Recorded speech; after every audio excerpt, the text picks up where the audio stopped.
So let's start with this term itself, which is alternating current. अब तक छोटी classes में हम डायरेक्ट करंट के बारे में तो बहुत बार पढ़ के आए हैं, जिसकी जो पोलैरिटी होती है वो टाइम के साथ चेंज नहीं करती है। जैसा कि इस डायग्राम में आपको नज़र आ रहा है, ये करंट और टाइम का ग्राफ है। ठीक है, एक पर्टिकुलर डायरेक्शन में ही ये जो करंट है ये फ्लो कर रहा है। ऑल्दो इस पर्टिकुलर ग्राफ में जो इसका मैग्नीट्यूड है आप देख रहे हो वो भी कांस्टेंट दिखा रखा है, बट ऐसा नहीं है कि ऐसा होना ही चाहिए डायरेक्ट करंट के लिए। डायरेक्ट करंट के लिए कंडीशन मेनली ये होती है कि इसके लिए जो इसकी पोलैरिटी है वो सेम रहनी चाहिए, डायरेक्शन इसकी सेम रहनी चाहिए।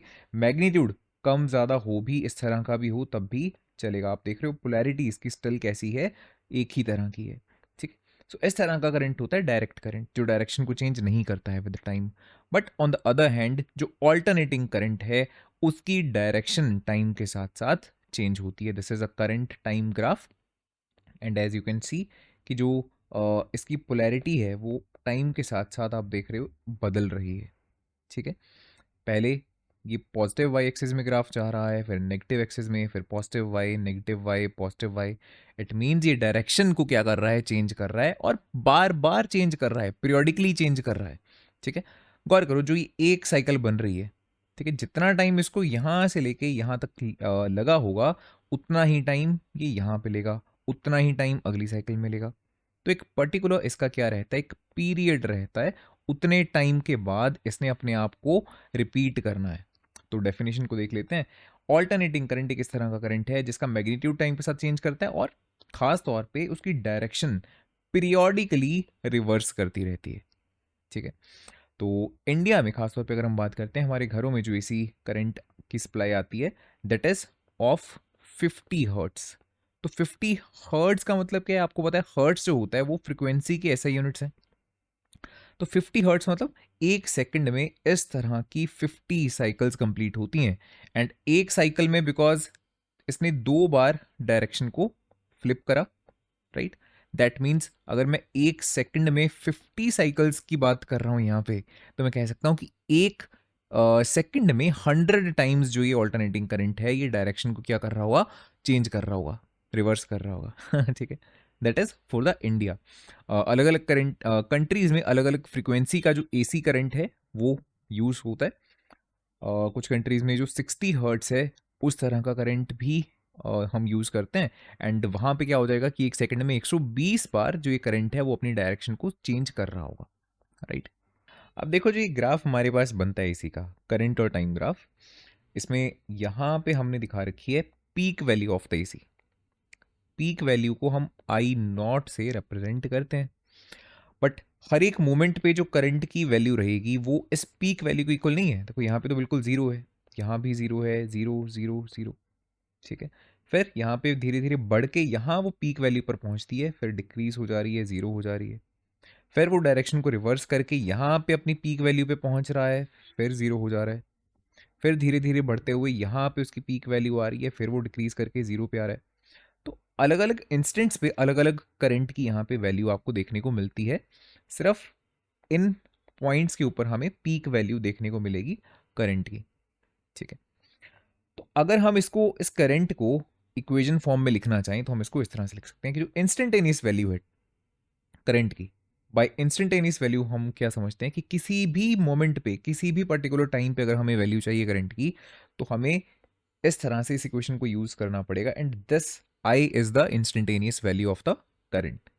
ठीक है, this I not is the peak value of the current, and साथ में हम साइन ओमेगा टी इस फंक्शन को यूज कर रहे हैं बिकॉज जो ये ग्राफ है ये साइन के ग्राफ के जैसा अपीयर होता है।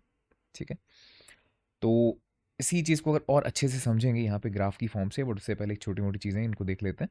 That this omega, this is the angular frequency of the current, and where omega is for the related with the time period, omega is equals to 2 pi upon T, and 1 जो T रहता है वो इस new के equal रहता है which is the frequency. तो omega को हम इस तरह से भी लिख सकते हैं इफ रिक्वायर्ड 2 पाई न्यू। ठीक है, अब इसी चीज़ को ना इस ग्राफ की हेल्प से ज़रा समझने की कोशिश करते हैं। देखो ओमेगा जो टी है this is the angle, this is the phase. तो इसको अलग अलग वैल्यूज़ को हम यहाँ पे लिख के चलते हैं, 0, pi by 2, pi 3 by pi by 2 and 2 पाई। ठीक है, अब देखो साइन ओमेगा टी जो रहेगा, बिकॉज हमें यहाँ पे साइन ओमेगा टी की वैल्यू चाहिए, ओमेगा टी की वैल्यू में अलग अलग यहाँ पे पुट करके साइन ओमेगा टी को देखने वालों कितना आता है। देखो जब ओमेगा टी जीरो है तो साइन ओमेगा टी मतलब sine zero, and sine zero zero के इक्वल होता है। ऐसे ही sine pi by two one के इक्वल होता है, ठीक है, साइन पाई जीरो के इक्वल होता है। इसी तरह से सारी वैल्यूज को हमने यहाँ पे देखो बना लिया। And further I is equals to I not into sine omega T था। जस्ट इस साइन ओमेगा टी की जो भी ये वैल्यूज आई हैं उनको यहाँ पे पुट करके आई की वैल्यू हमने देखनी है कितनी बनती है। जब जीरो है जीरो हो जाएगी, जीरो पे जीरो हो जाएगी, जीरो पे जीरो हो जाएगी ऑब्वियसली। ठीक है, अब जब वन हो जाने वाला है, साइन ओमेगा टी जब वन है तो obviously I is equals to I not हो जाएगा। और जब माइनस वन रखोगे यहाँ पे मल्टीप्लाई करोगे तो I is equals to minus I not आ जाता है। तो आप यहीं पे देख रहे हो कि जो इंस्टेंटेनियस वैल्यू है करंट की वो कभी जीरो हो जा रही है, यहाँ पर वो अपनी पीक वैल्यू पर पहुंच जा रही है, फिर यहाँ पे वो फिर से जीरो हो जा रही है, फिर वो डायरेक्शन को चेंज करके माइनस आई नोट पे पहुंच जा रही है और वो फिर से जीरो होके देखो यहाँ पे पहुंच जा रहा है। ठीक है, इसलिए ये जो ग्राफ है हमें कुछ इस तरह का देखने को मिल रहा है। क्वाइट सिमिलरली ऑल्टरनेटिंग जो ईएमएफ रहती है उसे भी इसी इक्वेशन की फॉर्म में लिखा जा सकता है, E is equals to E not and sine omega T, where जो ई है किसी भी टाइम पे उसकी इंस्टेंटेनियस वैल्यू रहेगी, E not is the peak value of this EMF, and sine omega T जैसे हमने पहले देखा उसी तरह का ये है।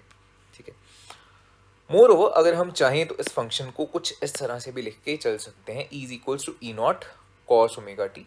चलो अब करते हैं इस डेरिवेशन को, what is the average value of the AC over a complete cycle, and by complete cycle we mean कुछ इस तरह का, this is called a complete cycle, जिसमें एक क्रस्ट और एक ट्रफ को हम कंसिडर करेंगे, है ना।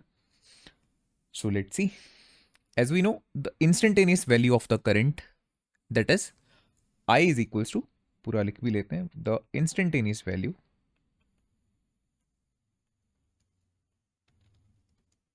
Of alternating current that is I is equals to I not and sine omega T. ठीक है, अब वैसे तो देखा जाए हम इसको इंस्टेंटेनियस क्यों बोल रहे हैं, बिकॉज हर एक टाइम पे अलग अलग वैल्यू हमें देखने को मिलेगी इस करंट की। जैसा हमने देखा था टाइम के साथ साथ इसका मैग्नीट्यूड भी चेंज होता है। बट ऐसा करते हैं कि अगर मैं इस टाइम पीरियड को बहुत छोटा सा मान लूं, ठीक है, इस चीज को समझ के चलना, बहुत छोटा सा टाइम मान लो मैं कंसिडर कर लेता हूं D T for infinitely small time.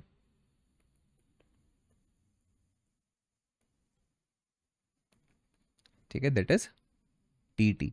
इतने छोटे से टाइम के लिए मैं क्या कंसिडर कर सकता हूं कि जो ये करंट है ये ऑलमोस्ट सेम है, ऑलमोस्ट कांस्टेंट है। ठीक है, बस इतने ही टाइम में कितना ही चेंज आ जाएगा करंट में। ठीक है, तो उतने टाइम पीरियड के लिए I can consider that D Q is equal to I multiplied by D T. ठीक है, थोड़ा सा मैंने टाइम लिया और उस टाइम में सिर्फ थोड़ा सा ही छोटा सा ही चार्ज पास करा होगा उस सर्किट में। ठीक है, तो D Q is equals to I into D T लिख लिया। दैट मीन्स जो ये डी क्यू है मैं इसको ऐसे लिख सकता हूँ, आई की वैल्यू अगर मैं यहाँ पर सब्सटीट्यूट कर दूँ, I not sine omega T multiplied by D T, this is the value of the D Q, वो छोटा सा चार्ज जो इस छोटे से टाइम में पास करा हुआ सर्किट में। ठीक है, बट अगर मैं टोटल चार्ज कैलकुलेट करना चाहता हूं जो एक पूरी साइकिल के दौरान पास कर रहा है सर्किट में से, तो उसके लिए मुझे क्या करना पड़ेगा, I have to integrate on both sides. So here we get integration from zero to Q D Q, and on the right side इसकी इंटीग्रेशन हम कर रहे हैं फ्रॉम जीरो से लेके कैपिटल टी तक, बिकॉज ये विद रिस्पेक्ट टू टाइम है। ठीक है, यहाँ पे इंटीग्रेशन करने के बाद मेरे पास आ जाएगा टोटल चार्ज, है ना, upper limit minus lower limit करोगे तो सिर्फ क्यू आने वाला है, that is the total charge. And यहाँ पे पहले हमने कांस्टेंट टर्म को इंटीग्रेशन से बाहर निकाला और इंटीग्रेशन होने वाली है सिर्फ साइन ओमेगा टी की with respect to time. Sine omega T का इंटीग्रल होता है minus cos omega T divided by omega. ठीक है, ये ओमेगा कैसे आया, इस ओमेगा टी का फर्दर टाइम के विद रिस्पेक्ट टू हमने डिफरेंशिएट किया तो ये ओमेगा आ जाता है। And these are the limits, this is the lower limit, this is the upper limit. So this Q is equals to minus I not upon omega, ये सारे constants हैं, एंड अपर लिमिट पहले fill करेंगे and then lower limit यहाँ पे fill करेंगे time की जगह पे, तो cos omega T minus cos zero. So Q is equals to, देखो ये सारा पार्ट वैसे ही है, कॉस, अब यहाँ पे ओमेगा की जगह हम पुट कर देने वाले हैं 2π/t, तो t से t ये कैंसिल आउट हो जाएगा, सिर्फ बचेगा cos 2π और यहाँ बचेगा cos 0। दोनों ही फंक्शंस जो हैं cos 2π cos 0 एग्जैक्टली 1 के इक्वल होते हैं, as you can see from the graph. cos का जो ग्राफ होता है वो कुछ इस तरह से चलता है, 0 पे भी आप देख रहे हो पीक वैल्यू पे है, 1 पे है, दैट मीन्स, एंड 2π के ऊपर भी वो क्या है, अपनी पीक वैल्यू के ऊपर है, दैट मीन्स 1 है। ठीक है, तो 1 में से 1 को माइनस करेंगे तो ये पूरा ब्रैकेट 0 हो जाने वाला है, दैट मीन्स जो Q है वो कितना हो जाएगा, 0 हो जाने वाला है। ठीक है, अभी Q 0 आ गया, दैट मीन्स कि जो एक साइकिल के लिए ओवरऑल जो चार्ज है जितना मूव कर रहा होगा in a particular direction, that is 0। ऐसा क्यों है, बिकॉज जितना फर्स्ट हाफ में चार्ज एक डायरेक्शन में भागेगा उतना ही वो इस दूसरे पार्ट में नीचे वाली साइकिल में उल्टी डायरेक्शन में भागेगा। सो ओवरऑल उसकी मूवमेंट हो ही नहीं रही है, हम ऐसा कह सकते हैं, है ना। That's why for complete cycle this Q comes out to be 0। And अगर जो टोटल चार्ज है कंप्लीट साइकिल के लिए वो 0 है, तो ऑब्वियसली जो एवरेज करंट होगा कि कितना चार्ज फ्लो हुआ कितने टाइम में, कंप्लीट साइकिल की बात कर रहे हैं तो टाइम पीरियड लेंगे, यहाँ पे कैपिटल टी लेंगे, सो 0 को डिवाइड करेंगे कैपिटल टी से, still will get 0। So average current भी जो कंप्लीट साइकिल के लिए आता है in the AC, that is also 0। This is our next topic, mean value of the AC over a half cycle. तो जैसा हमने कंप्लीट साइकिल के लिए करा था वैसे ही यहाँ पे हाफ साइकिल के लिए हम करने वाले हैं। टाइम कितना लेंगे यहाँ पे, कैपिटल T/2 टाइम हम लेने वाले हैं। तो देखो यहाँ पे पहले तो ये डेफिनेशन इसकी बहुत वैसे तो बहुत प्यारी डेफिनेशन है, बट सुनने में कुछ कॉम्प्लेक्स ज़रूरी साउंड करती है, तो इसको पहले समझते हैं। मीन वैल्यू कह लो या एवरेज वैल्यू कह लो एसी की over a half cycle T/2 time के लिए, ये किस चीज़ की इक्वल होती है, ये इक्वल होती है उस स्टेडी करंट के। पहले तो ये वर्ड इटसेल्फ कंफ्यूज कर देते हैं बच्चों को कि हम बात कर रहे थे एसी करंट की, यहाँ हम बोल रहे हैं स्टेडी करंट। स्टेडी करंट तो वैसा करंट होता है जो मैग्नीट्यूड में और डायरेक्शन में एक जैसा ही रहे, है ना, तभी वो स्टेडी कहलाएगा, एक जैसा कहलाएगा। ठीक है, एंड ऑब्वियसली जो स्टेडी करंट है ये ऑल्टरनेट करंट थोड़ी ना हुआ, and answer is obviously yes, जो स्टेडी करंट है ये ऑल्टरनेट करंट नहीं हुआ, बट इस एसी को ये यहाँ पे रिलेट कर रहा है स्टेडी करंट से। ऐसा क्यों, पहले तो इसी चीज़ की ना एक एनालॉजी लेते हैं, फिर ज़्यादा अच्छे से आप रिलेट कर पाओगे। ठीक है, समझ पाओगे कि ये दोनों अलग अलग चीज़ें हैं एक्चुअल में। ठीक है, देखो कैसे कि मान लो एक बैट्समैन है, वो अलग अलग मैचेस में ना उसके अलग अलग जो रन स्कोर उसने करे हैं वो कुछ इस तरह से हैं। मान लो फर्स्ट मैच में, ठीक है, वो 0 रन पे आउट हो जाता है। In the next match he scores 10 run, फिर उसकी जो पीक परफॉर्मेंस आती है वो 20 रन की आती है, फिर अगले मैच में 10 रन पे आउट हो जाता है और फिर से वो 0 पे आउट हो जाता है। तो आप देखोगे कि टोटल उसने 5 मैचेस खेले। ठीक है, 5 मैचेस में उसने टोटल कितने रन बनाए, 40 रन बनाए।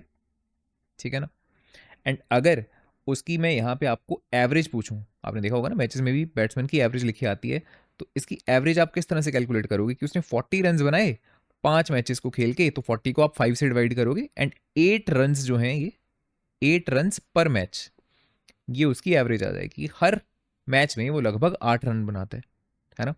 अब इसी चीज़ को अगर मैं इन अदर वर्ड्स डिफाइन करना चाहूँ तो क्या मैं ऐसा भी कह सकता हूँ कि जो इस पर्सन की एवरेज है ठीक है, ये उतने रन्स है कि अगर इतने रन्स वो हर एक मैच में बनाएगा तब भी वो सेम अमाउंट ऑफ रन्स बनाएगा। आप गौर करो, 8 को अगर मैं 5 बार स्कोर करता हूँ, 8 8 8 8 8, तब भी टोटल 40 रन्स ही हमारे बनते हैं in a total of 5 number of matches. I guess आप यहाँ पे अब रिलेट कर पा रहे होगे कि जो ये चीज़ है मैं इसको एसी बोल रहा हूँ और जो ये है एक तरह से डीसी के जैसे बिहेव कर रहा है। ठीक है, this is what we mean by steady current, जिसकी वैल्यू चेंज नहीं हो रही है। ये सिंपल सी एक एनालॉजी दी है समझाने के लिए।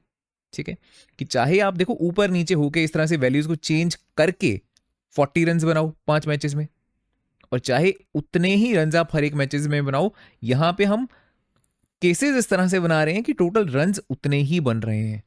ठीक है, तब जाके इस पर्टिकुलर नंबर को क्या बोला जाएगा, एवरेज बोला जाएगा। ऑब्वियसली अगर 6 रन ये स्कोर करता तो सिर्फ 30 रन यहां पे बनते जो उस 40 के इक्वल नहीं है। फिर मैं ऐसा नहीं बोल सकता कि जो 6 है ये एवरेज है। ठीक है, अब देखो इस डेफिनेशन को समझते हैं, आई होप अच्छे से अब समझ लग जाना चाहिए। The mean value of the AC over half cycle is equal to that steady current. ये एसी वैल्यू की एवरेज वैल्यू स्टेडी करंट के इक्वल है, जिसको अगर मैं सर्किट में से हाफ टाइम पीरियड के लिए पास करता हूं, बिकॉज हाफ साइकिल की बात हो रही है, कैपिटल टी बाई 2 टाइम के लिए पास करता हूं, तब जाके जो ये स्टेडी करंट है उतना ही चार्ज सर्किट में से पास करवाएगा। कितना? उतना जितना एसी करंट पास करवाएगा उतने ही टाइम में उसी सर्किट में। उतने टाइम की बात मतलब कैपिटल टी बाई 2 टाइम की ही हम बात कर रहे हैं, हाफ साइकिल की बात कर रहे हैं। ठीक है, तो अब इसकी डेरिवेशन करते हैं कि देखते हैं कि कितना जो ये करंट है इसकी एवरेज वैल्यू निकल के आती है। तो इसको स्टार्ट हम उसी तरह से करने वाले हैं। First of all the instantaneous value हम लिख देते हैं करंट की। The instantaneous value of the current किस चीज़ की इक्वल होती है? That is I is equals to I not and sine omega T. फिर हमने क्या करा था? बिल्कुल देखो सिमिलर ही है ये पिछली डेरिवेशन के हिसाब से। हमने कंसिडर किया था बहुत एक छोटा सा टाइम इंटरवल ले लेते हैं डी टी। उतने टाइम में हम मान सकते हैं कि जो करंट है वो सर्किट में से कांस्टेंट रह रहा है। एंड उतने टाइम के लिए मैं क्या लिख सकता हूँ? जो डी क्यू है that is equals to I into D T. And जो डी क्यू है कितना हो जाएगा? आई की वैल्यू जो ये है ये यहाँ पे सब्सटीट्यूट करें, that will get I not sine omega T multiplied by D T. इतना चार्ज पास करेगा उस छोटे से टाइम पीरियड में से। बट अगर मुझे इस हाफ साइकिल में टोटल चार्ज कितना पास हुआ सर्किट में से वो कैलकुलेट करना, तो मैं क्या करूंगा? Again I will do integration both side. So on the left side हम इंटीग्रेशन करेंगे फ्रॉम 0 से लेके q तक, एंड इस पार्ट की इंटीग्रेशन हो रही है विद रिस्पेक्ट टू टाइम, सो 0 से लेके कैपिटल t बाई 2 तक हाफ साइकिल के लिए, ये मतलब है इसका। ठीक है, और यहाँ जो ये Q है ये उतना चार्ज हम कंसिडर कर रहे हैं जितना हाफ साइकिल में पास कर रहा है सर्किट में से। इस चीज़ का ध्यान रखना, यहाँ पे Q/2 मत कर देना गलती से। ठीक है, हाफ साइकिल में ही जितना चार्ज पास कर रहा है सर्किट में से उसी को हमने यहाँ पे अब Q बोला है। ठीक है ना, तो इसको इंटीग्रेट करके सारा आ जाएगा Q, upper limit minus lower limit करके। ठीक है, यहाँ कॉन्स्टेंट को बाहर निकाला और इंटीग्रेशन होगी सिर्फ साइन ओमेगा टी की, which is minus cos omega T upon omega. This is lower limit, this is upper limit.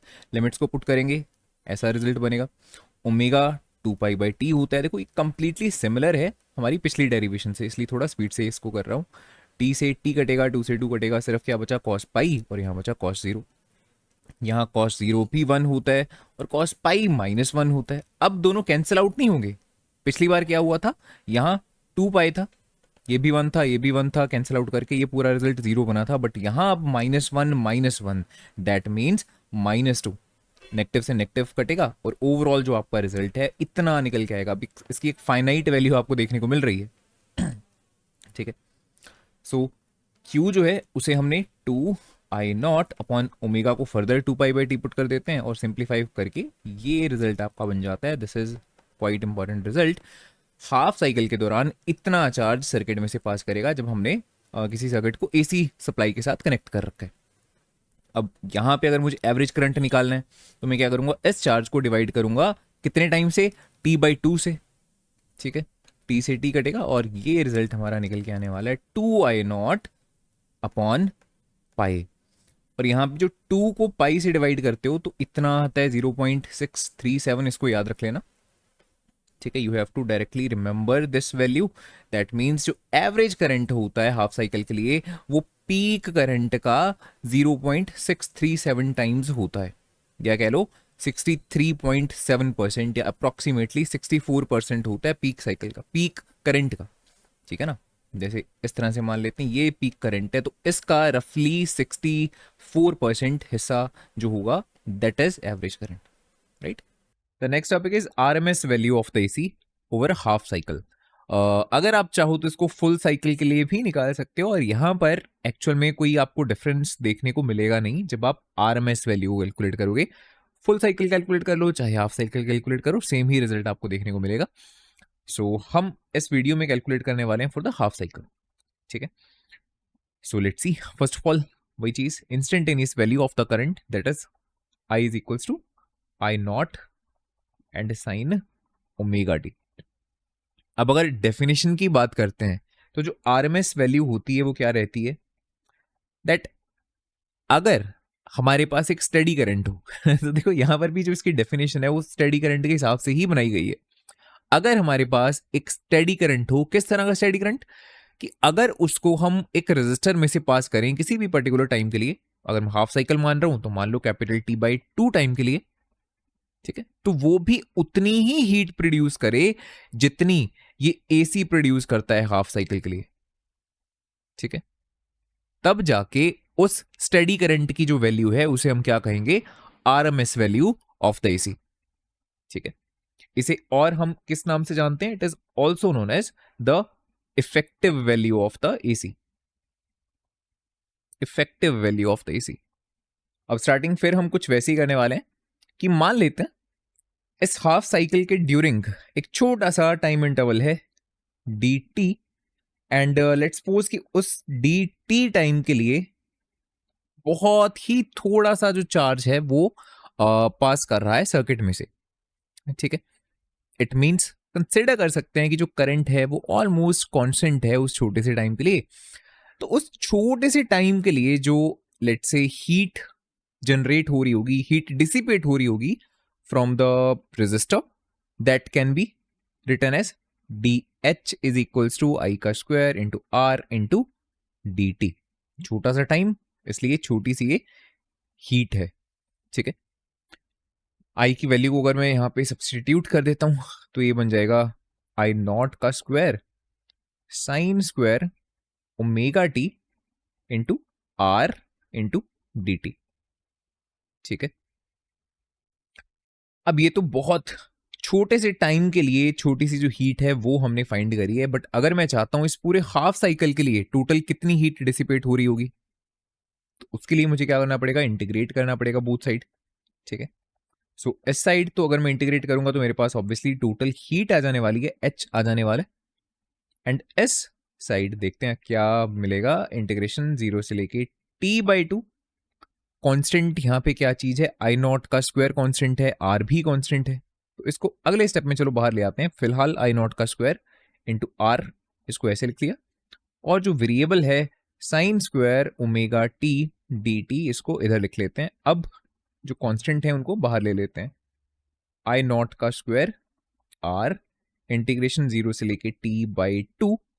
अब साइन स्क्वायर ओमेगा टी है, इसकी इंटीग्रेशन करना इतना आसान तो नहीं होने वाला, ठीक है। अगर ये लीनियर फंक्शन हो फिर काम हमारा थोड़ा सा आसान हो सकता है। तो यहां पे we can use one formula, तो यहां पे लिख भी लेते हैं जो हम फॉर्मूला यहां पे यूज करने वाले हैं। Let's write over here using 2 sine square theta that is equals to 1 minus cos 2 theta. इस एक्सप्रेशन को हम यूज करने वाले हैं, ठीक है। तो जो 2 है ये यहाँ पे डिवाइड में जाके इधर हो जाने वाला है, तो थीटा की जगह यहाँ पे जस्ट ओमेगा टी है, तो साइन स्क्वायर ओमेगा टी को मैं कैसे लिख सकता हूँ, we can write 1 minus cos 2 theta, theta की जगह लिखेंगे omega T upon 2 and D T.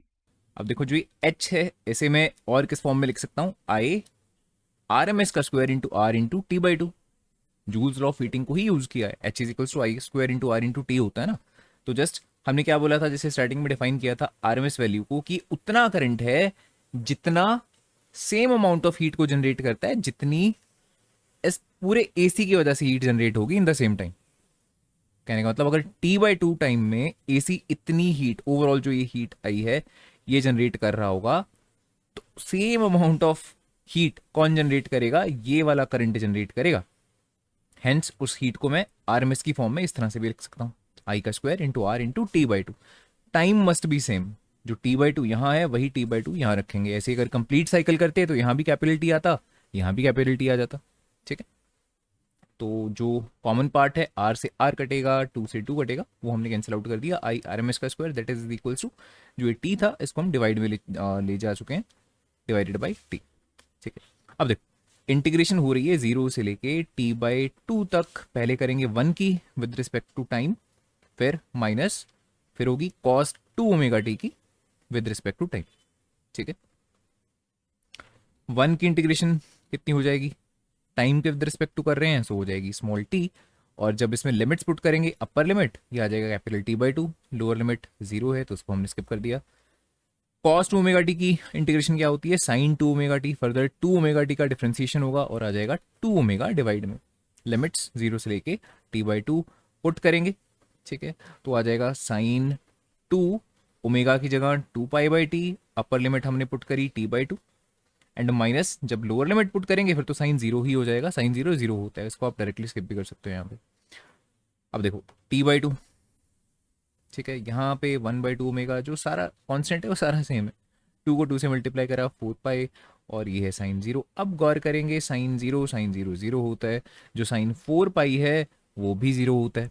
तो ये पूरा पार्ट आपका 0 हो जाने वाला है, बचेगा क्या, सिर्फ ये I0 का स्क्वायर बाई टी और साथ में T/2।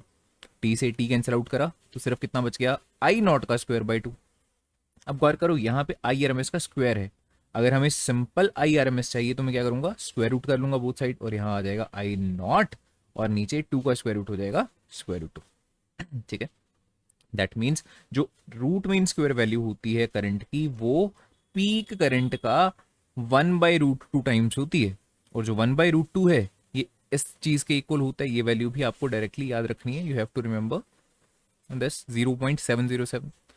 तो कहने का मतलब इसको ऐसे भी लिखा जा सकता है, जो रूट मीन स्क्वायर वैल्यू होती है करंट की वो पीक करंट का 0.707 टाइम्स होता है, या कह लो 70.7% के इक्वल होता है, ठीक है।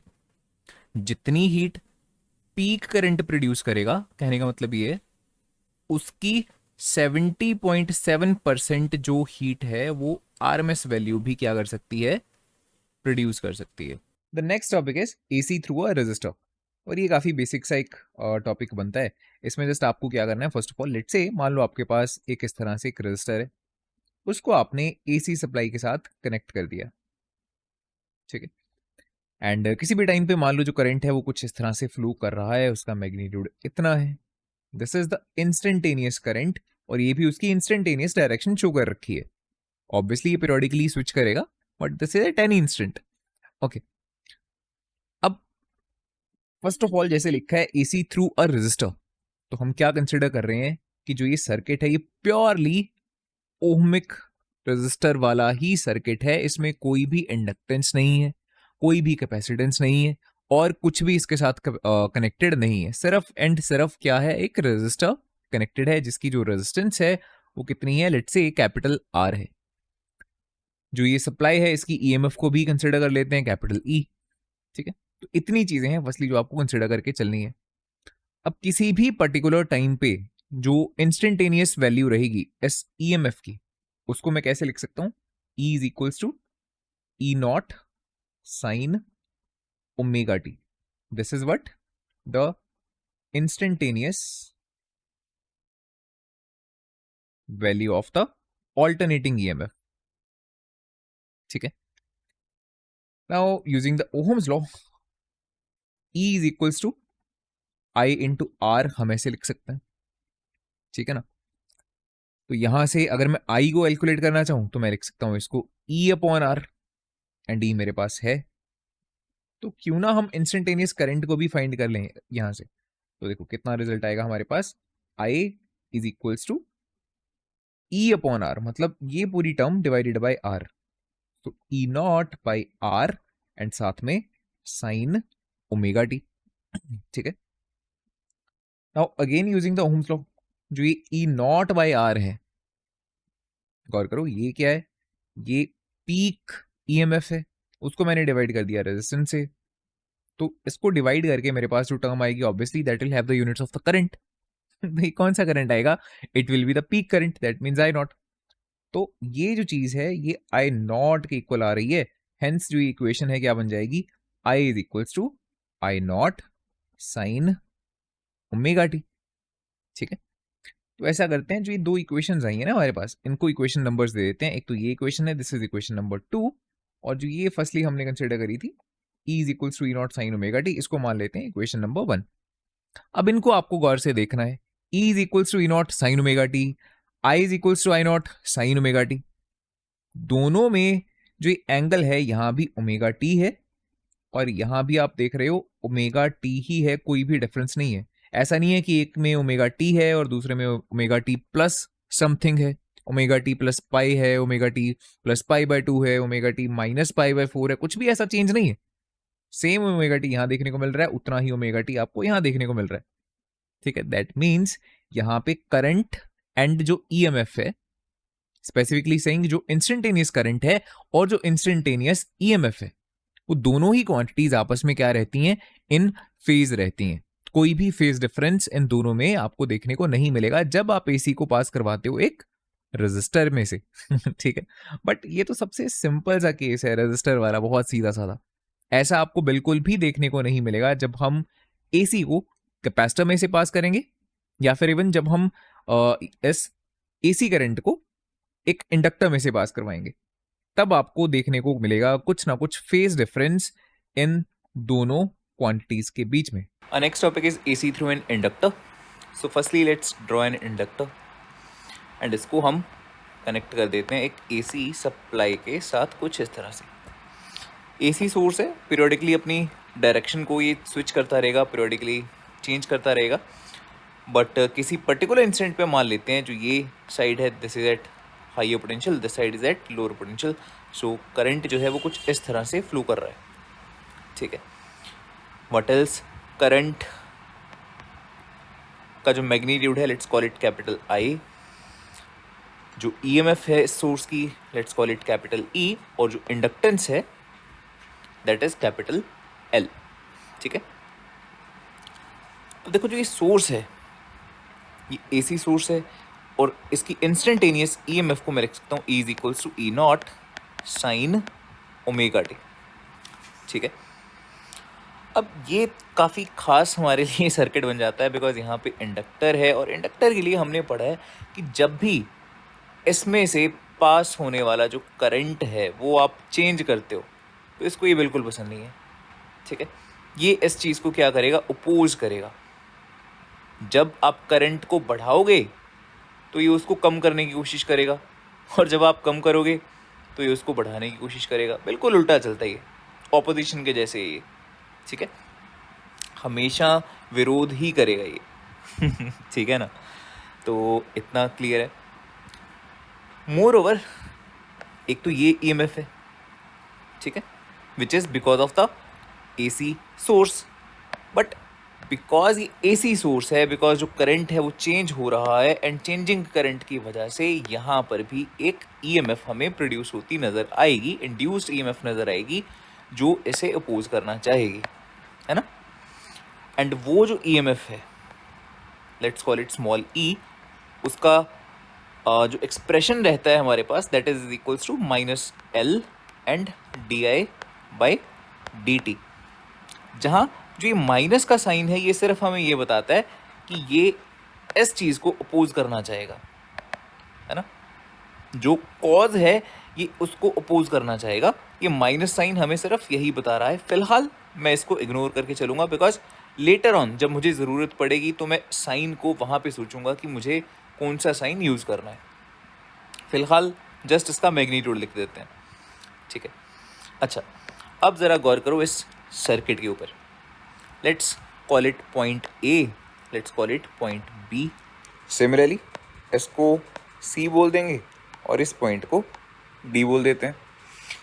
अब आप गौर करो, हम डिस्कस कर रहे हैं एसी थ्रू एन इंडक्टर, ठीक है। So for the sake of simplicity हम मान के चलने वाले हैं कि इस सर्किट की कोई भी रेजिस्टेंस नहीं है, कोई भी कैपेसिटेंस नहीं है, सिर्फ एंड सिर्फ इंडक्टेंस है, ठीक।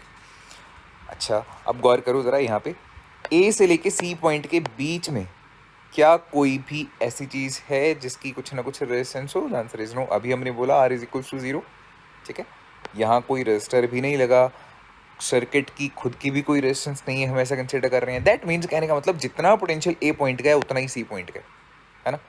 सिमिलरली जितना पोटेंशियल बी पॉइंट का है उतना ही डी पॉइंट का है। तो अगर ऐसा है तो इसका सिंपल सा मीनिंग क्या निकल रहा है कि जितना पोटेंशियल डिफरेंस यहाँ है उतना ही पोटेंशियल डिफरेंस यहाँ है ना। जितना potential difference A and B point का होगा उतना ही potential difference S C and D point का होने वाला है। मोर ओवर बिकॉज यहाँ हाइयर पोटेंशियल है तो यहाँ सी पॉइंट हाइयर पोटेंशियल पे होगा। जैसे यहाँ लोअर पोटेंशियल पे था बी, वैसे ही डी जो है वो भी लोअर पोटेंशियल पे होने वाला है, ठीक है।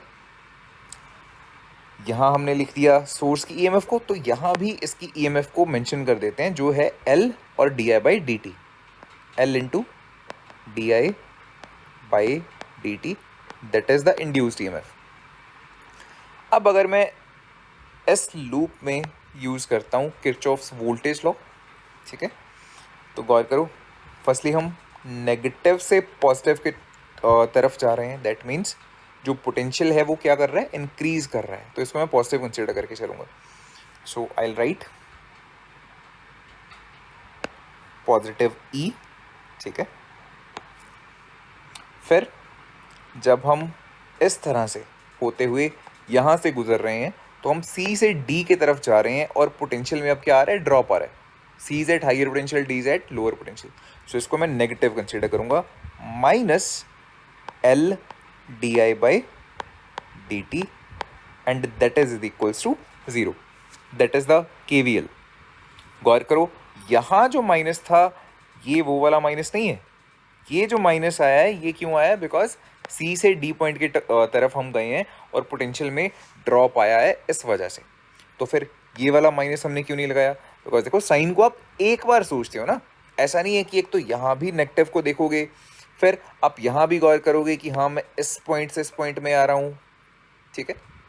जो ये साइन है बेसिकली हमें सिर्फ एक बार इंक्लूड करना है, वो आप कहीं पे भी इंक्लूड कर लो, दैट्स वाई मैंने यहाँ पे साइन को नहीं लिखा था, कि जब हमें ज़रूरत पड़ेगी साइन की कि मैं हायर से लोअर पोटेंशियल की तरफ जा रहा हूँ या लोअर से हायर की तरफ जा रहा हूँ, तब मैं उसको यूज़ कर लूँगा, ठीक है। ओके, अब देखो मैं इससे क्या लिख सकता हूँ, capital E is equals to L D I by D T. Moreover जो ये E है इसकी वैल्यू हम ऑलरेडी लिख चुके हैं यहाँ पे, E is equals to E not sine omega T, इसको इक्वेशन नंबर 1 भी दे देते हैं, ठीक है। So E is equals to E not sine omega t, that is equals to L D I by D T, ठीक है। अब इस इक्वेशन में अगेन थोड़े बहुत हम चेंजेस करके इसको लिखने वाले हैं, E not by L, sine omega T को यहीं रख लेते हैं एंड डी टी को भी इधर ले आते हैं, और इस साइड सिर्फ डी आई को रखूँगा मैं, ठीक है। नाउ गौर करो, यहाँ डी आई है, यहाँ डी टी है, अब हम क्या करने वाले हैं, इंटीग्रेट करने वाले हैं, सो दैट मुझे आइडिया लग सके पूरे इस पास करने वाले करंट का। एट द एंड हम यही तो चाहते हैं कि मेरे पास इंस्टेंटेनियस ईएमएफ का रिजल्ट है, मुझे इंस्टेंटेनियस करंट का रिलेशन चाहिए, उसका एक्सप्रेशन चाहिए, तो वो कब आएगा, जब मैं दोनों तरफ क्या करूँगा, इंटीग्रेट कर दूंगा, और जो कॉन्स्टेंट्स हैं इनको मैंने पहले ही इंटीग्रेशन से बाहर रख लिया, ठीक है। सो डी आई इधर जब हम इंटीग्रेशन होगी तो क्या बन जाएगा, कैपिटल आई, ठीक है। इस चीज़ की जब हम इंटीग्रेशन करने वाले हैं, so E not by L sine omega T की इंटीग्रेशन क्या होती है, that is minus cos omega T, और डिवाइड में ओमेगा टी का डेरिवेटिव आएगा with respect to time which is omega, ठीक है। कुछ इस तरह का ये एक्सप्रेशन हमारा बन जाने वाला है। अब सिर्फ एक ही कमी है इस एक्सप्रेशन में, दैट जो ईएमएफ थी, यहाँ आप गौर करो साइन ओमेगा टी था, साइन फंक्शन है, यहाँ पे करंट में हमारे पास कॉस का फंक्शन आ चुका है। अगर ये जो एक्सप्रेशन है ये भी हमारा साइन की टर्म्स आ जाए ना, फिर फिर सोने पे सुहागे वाली बात है, ठीक है। तो हम यहाँ पे कुछ ना कुछ देखो एक्सप्रेशंस को यूज़ करने वाले हैं। फर्स्टली हमें ये पता है कि साइन 90 माइनस थीटा जो होता है that is equals to cos theta, है ना, इतना हमें पता होना चाहिए। मोर ओवर अगर मैं नेगेटिव साइन यहाँ लगाऊंगा, मुझे नेगेटिव साइन यहाँ भी लगाना पड़ेगा, बोथ साइड्स को मैंने नेगेटिव कर दिया। अब क्या minus sine 90 minus theta, sine में हमें पता है कि अगर नेगेटिव हो बाहर तो इसको हम ब्रैकेट के अंदर लेके जा सकते हैं, दैट मीन्स मैं इसको कैसे लिख सकता हूँ, sine theta minus 90 degrees, that is equals to minus cos theta. यहाँ पे अब जो चीज़ है ना वो कुछ इस तरह की चीज़ है, देखो माइनस कॉस ओमेगा टी जो है दैट इज थीटा, ठीक है, जो ये है ओमेगा टी यहाँ पे थीटा के जैसे है, ठीक है ना। तो माइनस कॉस थीटा को या माइनस कॉस ओमेगा टी को मैं इस तरह से लिख सकता हूँ, सही है ना। या फिर ऐसा करते हैं, यहीं पे मैं समझा देता हूँ, थीटा की जगह अगर मैं ओमेगा टी लिख दूँ तो मैं उसको किस फॉर्म में लिख सकता हूँ, sine omega T minus 90 degrees, that means पाई/2 रेडियंस में अगर मैं लिखना चाहूँ तो, ठीक है। तो इस एक्सप्रेशन को यूज़ करके ना इसको बदलते हैं, देखो किस तरह से लिखेंगे, आई इज इक्वल्स टू, या ब्लू से लिख देते हैं,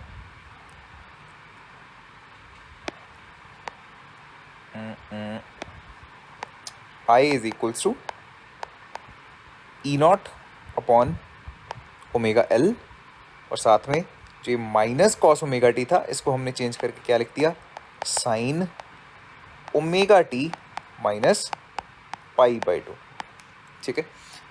तो ये जो है ये हमारा एक्सप्रेशन बन जाता है करंट का। एंड यहाँ पे एक चीज़ आपको बहुत ध्यान से नज़र आ रही है कि चाहे अब दोनों एक्सप्रेशन में साइन आ चुका है ना, ईएमएफ में भी देखो साइन का फंक्शन आ रहा है, करंट में भी अब साइन का फंक्शन आ चुका है, बट दोनों एक्सप्रेशंस काफ़ी अलग हैं बिकॉज दोनों में अब फेस डिफरेंस आ गया है, कितना, पाई/2 का, ठीक है। यहाँ क्या था, सिर्फ ओमेगा टी, लेकिन यहाँ क्या है, ओमेगा टी माइनस पाई/2, ओमेगा टी से पाई/2 रेडियंस पीछे है। कौन पीछे है, करंट पीछे है। दैट मीन्स इंडक्टर के केस में जो करंट रहता है ये क्या करता है, लैग करता है, ठीक है। तो यहाँ मैं क्या लिख सकता हूँ, करंट लैग्स ईएमएफ बाय पाई/2 रेडियंस, ठीक है। या ऐसा लिख सकते हैं कि करंट लैग करता है ईएमएफ से, या फिर ऐसे भी लिख सकते हैं इस चीज़ को कि जो ईएमएफ है वो लीड करती है, ईएमएफ लीड्स बाय पाई/2, ईएमएफ पाई/2 रेडियंस आगे रहती है करंट से, ठीक है। अच्छा, इसके अलावा छोटी छोटी चीज़ें, बहुत सारी चीज़ें यहाँ से निकलती हैं। जो ये ओमेगा एल है, ओमेगा एल, इसको हम कहते हैं रिएक्टेंस, एंड बिकॉज यहाँ पे हमने इंडक्टर लगा रखा है तो इसे इंडक्टिव रिएक्टेंस भी कह सकते हैं। बिकॉज कैपेसिटर के केस में भी आप देखोगे कुछ कुछ ऐसा एक्सप्रेशन आपको देखने को मिलेगा, वहाँ पे कैपेसिटिव रिएक्टेंस नाम की कोई चीज़ होगी ठीक है, लेटर ऑन देखेंगे उसको डिटेल में। दैट्स वाई डिफ्रेंशिएट करने के लिए दोनों के लिए हम यहाँ पे स्पेसिफिकली बोल देंगे कि जो ये है दैट इज इंडक्टिव रिएक्टेंस, ठीक है। और जो ये चीज़ बन रही है देखो, ई नॉट अपॉन ओमेगा एल, जो तो ये ओमेगा एल है, जो ये रिएक्टेंस है, ये एक तरह की रेजिस्टेंस है, एंड ये ईएमएफ है। एंड अगर मैं ईएमएफ को रेजिस्टेंस से डिवाइड करता हूँ तो ऑब्वियसली मेरे पास करंट की वैल्यू आती है, एंड ये क्या है, बेसिकली ये पीक करंट रहने वाला है, this is equals to I nought, ठीक है। तो इसको यूज़ करके मैं इस सेकेंड इक्वेशन को और कैसे लिख सकता हूँ, देखो, I is equals to I not and sine omega T minus पाई/2, ठीक है। तो ये बहुत ही इंपॉर्टेंट रिजल्ट है। आई होप ये चीज़ आपको अच्छे से समझ लग गई होगी। अब मैथमेटिकल एक्सप्रेशंस हम देख चुके हैं, अब हमें समझना है इस ग्राफ के बारे में। बहुत बार देखा होगा आपने ग्राफ, बट ये किस तरह से बनता है, आइए इसको समझते हैं एक टेबल की हेल्प से। सो हम अलग अलग एंगल्स पे, अलग अलग ओमेगा टीज पे देखने वाले हैं क्या वैल्यू लेगा ई और क्या वैल्यू लेगा आई। सो 0, पाई/2, पाई, 3 पाई/2, 2 पाई, इस तरह से पाई/2 का हमने गैप यहाँ पे लिखा है। सबसे पहले ई को देखते हैं। तो ई का जो हमारे पास एक्सप्रेशन था in the beginning, E is equals to E not sine omega t, पहले इसको देखेंगे, ठीक है। तो E is equals to E not sine omega t, यहाँ क्या वैल्यू आएगी, देखो, E is equals to E nought और साथ में sine omega t, but omega t 0 है, सो यहाँ आ जाएगा साइन 0, साइन 0 0 होता है, सो ई नॉट इंटू 0, ये पूरी वैल्यू कितनी आ जाने वाली है, यहाँ पे 0 आ जाने वाली है, ठीक है। Wait a minute, this is E and this blue one that is I, ठीक है। तो यहाँ हो जाएगा 0, एंड सिमिलरली साइन पाई भी 0 होता है एंड साइन 2 पाई भी 0 होता है, तो यहाँ पे तो वैल्यूज ही 0 आने वाली हैं। सिर्फ यहाँ और यहाँ कुछ फाइनाइट वैल्यूज आने वाली हैं ई की। यहाँ वैल्यू क्या आएगी, E is equals to E nought और साथ में sine omega t, but sine omega T का मतलब है sine pi by two, sine pi by two 1 के इक्वल होता है ना। तो यहाँ वैल्यू आ गई E not into 1, that means E not. ठीक है, सिंपल वर्ड्स में ई नॉट लिख दिया। एंड क्वाइट सिमिलरली यहाँ पे आप देखोगे जो वैल्यू आएगी ये माइनस ई नॉट आ जाने वाली है, बिकॉज साइन 3 पाई बाई 2 होता है -1 के इक्वल। अब हम देखते हैं इस करंट की वैल्यूज़ को, तो उसके लिए हम ये एक्सप्रेशन यूज़ करने वाले हैं, I is equals to I not sine omega T -पाई/2। जब ओमेगा टी अब पाई/2 होगा तब यहाँ पे देखो क्या हो जाएगा, पाई/2 -पाई/2, दैट मीन्स 0, और साइन 0 0 होता है, दैट मीन्स अब जो 0 वैल्यू है वो यहाँ पे आएगी। सिमिलरली ऑब्वियसली आप देख पा रहे हो यहाँ पर भी 0 वैल्यू आने वाली है। ठीक है, और जो फाइनाइट वैल्यूज़ हैं वो यहाँ, यहाँ और यहाँ आपको देखने को मिलेंगी। देखते हैं कितनी होने वाली है। सो फर्स्टली हेयर, जब हम यहाँ पे 0 फिल करने वाले हैं तो I is equals to I not, side पे रफली देख लेते हैं क्या बनेगा, I is equals to I not sine omega T है 0, सो 0 -पाई/2, दैट मीन्स -पाई/2 ये चीज़ हो जाने वाली है ना, लाइक दिस। एंड साइन के केस में आपको पता है अगर एंगल बाहर है तो उसको अंदर ला सकते हैं, और अगर अंदर फंक्शन में है तो इसको खींच के आप बाहर ले सकते हो। That means I is equals to minus I nought और साइन पाई/2 जो कि 1 के इक्वल होता है। तो आप देख रहे हो आई की वैल्यू कितनी आ गई, -आई नॉट। ठीक है, क्वाइट सिमिलरली बाकी वैल्यूज आप कैलकुलेट कर सकते हो। यहाँ पे आई नॉट आ जाएगा और यहाँ पे फिर से -आई नॉट आ जाएगा। तो इस तरह से आपके पास ये टेबल कंप्लीट हो जाता है। अब आप इन वैल्यूज़ को जब आप प्लॉट करोगे तो आपके पास इस तरह का एक ग्राफ देखने को मिलेगा। गौर से देखो, सबसे पहले ईएमएफ पहले 0 था। ठीक है, let me use the laser pointer. फिर ई नॉट हो गया, ये उसकी मैक्सिमम वैल्यू यहाँ पे होगी। फिर वो दोबारा 0 हो गया पाई पे, फिर 3 पाई/2 पे नेगेटिव उसकी पीक आ रही है, नेगेटिव डायरेक्शन में है ना, ऑपोजिट डायरेक्शन में, और 2 पाई पे वो फिर से 0 हो गया। क्वाइट सिमिलरली आप करंट को गौर करो, t इज इक्वल्स टू 0 पे वो -आई नॉट के इक्वल है, नेगेटिव डायरेक्शन में है, फिर वो हो जाता है 0, फिर वो हो जाता है I not, peak value positive direction में, फिर से 0 3 पाई/2 पे, एंड देन फिर से -आई नॉट। ठीक है, इसलिए आपका ये जो ग्राफ है ये कुछ इस तरह का बनता है।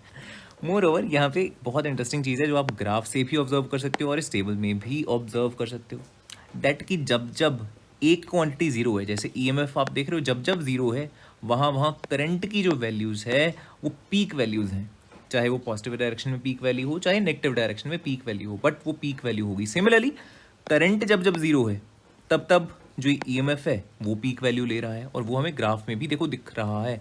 जब ईएमएफ 0 थी तो करंट पीक वैल्यू पे है, यहाँ करंट 0 है तो ईएमएफ पीक वैल्यू पे, करंट पीक वैल्यू पे है तो ईएमएफ 0 है। यहाँ ईएमएफ पीक वैल्यू पे है, करंट 0, देन यहाँ ईएमएफ 0 पे है तो करंट पीक वैल्यू पे है, राइट। सो इस चीज़ को थोड़ा सा आपको ध्यान में रखना है। तो इस तरह से आप इसका ग्राफ बना सकते हो। Quite different it is as, अगर मैं इसको कंपेयर करता हूँ फ्रॉम द रजिस्टर के केस में ऐसा नहीं नजर आता आपको, वहाँ पे सेम टाइम पे दोनों ही क्वांटिटीज़ पीक वैल्यू लेती हैं और दोनों सेम टाइम पे 0 वैल्यू पे आती हैं, बट यहाँ पे दोनों में बिकॉज फेज डिफरेंस है, हेंस आपको कुछ इस तरह का ग्राफ देखने को मिलता है।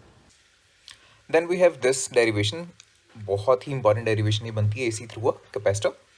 This is our capacitor, AC source के साथ इसको हमने कनेक्ट कर दिया, एंड किसी भी पर्टिकुलर इंस्टेंट पे लेट्स कंसिडर कि this is the direction of the current, and at this moment let's say यहाँ है पॉजिटिव चार्ज और यहाँ बिल्डअप हुआ है नेगेटिव चार्ज का।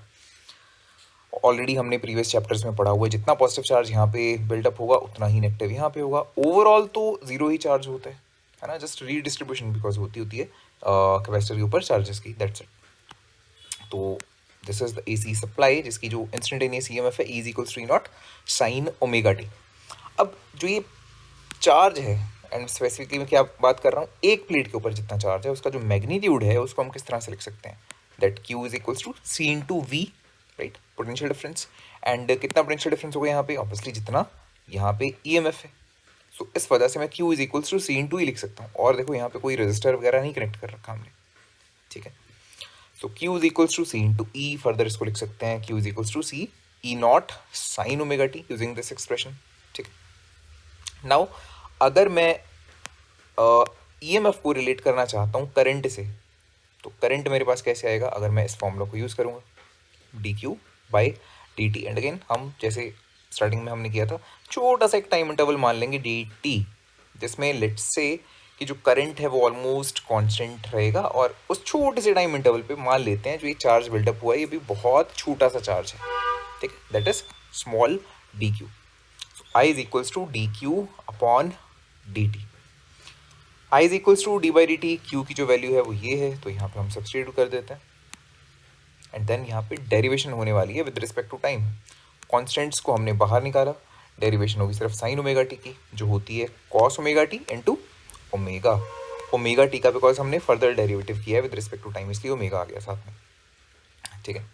अब इस चीज़ को सी ई नॉट और ओमेगा को हम थोड़ा सा रीअरेंज करके कुछ देखो इस तरह से लिख सकते हैं, है ना, बात एक ही है। और कॉस ओमेगा टी ये साथ में पड़े। अब जो ये चीज़ है ये तो सारा कांस्टेंट है, तो ये इक्वल हो जाने वाला है यहाँ पे पीक करंट के, तो I is equals to I not cos omega T, ये रिलेशन हमारा बन गया करंट का। अब आप देख रहे हो यहाँ पे साइन था, साइन ओमेगा टी ईएमएफ में, और करंट में जो रिलेशन आ रहा है वो आ रहा है कॉस ओमेगा टी, तो ये तो बहुत दिक्कत वाली बात हो गई। अब हम इसको साइन की फॉर्म में कैसे चेंज करेंगे, तो देखो कॉस थीटा दो तरह से लिखा जा सकता है, साइन 90 प्लस थीटा और साइन 90 माइनस थीटा, है ना, दोनों ही जो चीज़ें हैं ये दोनों एक्सप्रेशन हैं ये कॉस थीटा के फॉर्म में लिखे जा सकते हैं। एंड नाउ बहुत सारे स्टूडेंट्स को कन्फ्यूजन होती है कि किस फॉर्म में इसको लिखें। अगर एक ही चीज़ को लिखने के दो दो तरीके हैं, देन अगर मान लो मैं बोलूँ कि मैं इसको प्रेफर करूँगा तो इसको क्यों नहीं, है ना, नीचे वाले को क्यों नहीं, या अगर मैं कहूँ कि इसको प्रेफर करूँगा तो ऊपर वाले को क्यों नहीं प्रेफर करूँगा, तो एग्जैक्ट हमें लॉजिक यहाँ पे थोड़ा सा देखना पड़ेगा, राइट। अब देखो गौर करो ज़रा, कॉस ओमेगा टी की जगह अगर लेट से पहले बात कर लेते हैं, मैं इस फॉर्मूला को अगर मैं यूज़ करता हूँ तो मैं इसको कैसे लिखूँगा, आई राइट साइन और 90 मतलब पाई बाई टू माइनस थीटा जो कि है ओमेगा टी। अब ये sign pi by to minus omega T बहुत काम का हमारे लग नहीं रहा। पाई by to minus omega T का क्या मतलब हुआ भाई, यहाँ है साइन ओमेगा टी और वहाँ आ रहा है पाई by to minus omega T. मुझे चाहिए कि इस ओमेगा टी से कितना आगे या पीछे है ना, तो हम एक ऐसा रिलेशन चाहेंगे जिसमें आ रहा हो ओमेगा टी या तो प्लस पाई बाई टू या omega T minus pi by to, कुछ ऐसा रिलेशन मिलेगा, फिर मैं उसको इससे डायरेक्टली कंपेयर कर सकता हूँ। हेंस जो ये नेगेटिव वाला रिलेशन है वो यहाँ पे हमारे बहुत काम का लग नहीं रहा, हम ये ऊपर वाला रिलेशन यूज़ करने वाले हैं, ठीक है। कॉस थीटा को हम लिखेंगे sine 90 plus theta, that means sine pi by two plus omega T, या फिर इसको कह लो omega T plus pi by two, addition में तो बात एक ही है ना, ठीक है। तो इस वजह से मैं इसको ऐसे लिख लूँगा sign omega T plus pi by to. अब मैं इसको रिलेट कर सकता हूँ ना, देखो यहाँ है E is equals to E not sine omega t, phase क्या है सिर्फ ओमेगा टी, और यहाँ omega T plus pi by two, omega T से पाई बाई टू ज़्यादा, इसका मतलब यहाँ पे जो करंट है वो लीड कर रहा है ईएमएफ को by phase difference of pi by two. Then quite similarly यहाँ पे फर्स्ट ऑफ ऑल आप क्या करने वाले हो, इस टेबल को प्लॉट कर लेने वाले हो for the different values of the instantaneous EMF and instantaneous current, ठीक है। एंड इन वैल्यूज़ को यूज़ करके जब आप इस ग्राफ को बनाओगे, इस बार आपको कुछ इस तरह का ग्राफ देखने को मिलेगा। यहाँ पे करंट लीड कर रहा होगा ईएमएफ से bye phase difference of pi by to. Inductor के केस में उल्टा था, वहाँ पे ईएमएफ लीड करती थी करंट से by pi by two. Then उसके बाद ये हमारे पास एक टर्म आई थी 1/ओमेगा सी। 1/ओमेगा सी इज कैपेसिटिव रिएक्टेंस, जिसको शॉर्ट में हम इस तरह से लिख देते हैं एक्स सी। सी का मतलब है कैपेसिटिव रिएक्टेंस, इसी तरह से अगर इंडक्टिव रिएक्टेंस को लिखना हो तो एक्स एल लिखेंगे। उसका फॉर्मूला क्या आया था एक्स एल का, that was omega multiplied by capital L, और जो इसका फॉर्मूला है एक्स सी का कैपेसिटिव रिएक्टेंस का वो क्या है 1 डिवाइडेड बाई ओमेगा सी। अब जी ओमेगा है ये है एंगुलर फ्रिक्वेंसी, एंगुलर फ्रिक्वेंसी और लीनियर फ्रिक्वेंसी का एक ये रिलेशन होता है omega is equals to 2 pi f, where जो एफ है ये लीनियर फ्रिक्वेंसी है, ओमेगा एंगुलर फ्रिक्वेंसी है। तो ओमेगा को अगर मैं 2 पाई एफ लिख दूं तो मेरे पास एक्स सी का कैपेसिटिव रिएक्टेंस का एक ये भी रिलेशन आ जाता है, विच इज़ वेरी इंपॉर्टेंट।